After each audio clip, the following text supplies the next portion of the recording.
Hello everyone, I'm Dr. Richet. Today, I'll guide you through an essential NCLEX question on respiratory distress and how to approach it step by step.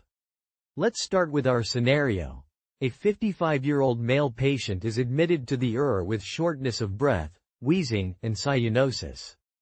The nurse assesses a respiratory rate of 28 breaths per minute, use of accessory muscles, and diminished breath sounds bilaterally.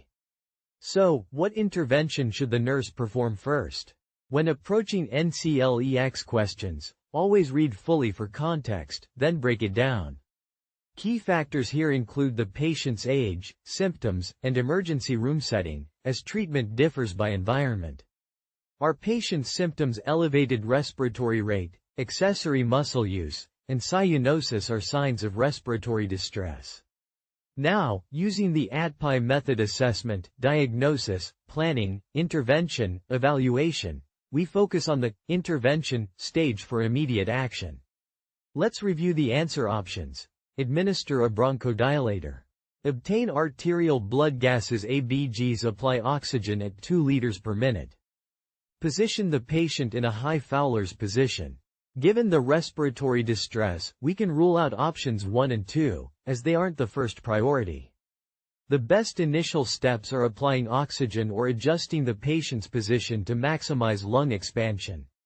Between options 3 and 4, positioning the patient in a high Fowler's position is optimal because it immediately improves ventilation by reducing diaphragm pressure, allowing the lungs to expand fully. This maximizes oxygen intake and alleviates respiratory strain. In summary, the correct answer is positioning the patient in high Fowler's. Remember, positioning to improve breathing takes priority before other interventions like oxygen or ABG tests.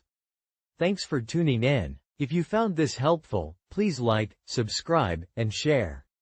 I've got more videos coming, especially for those preparing for nursing school and the NCLEX. Reach out if you need additional support. I'm here to help you succeed.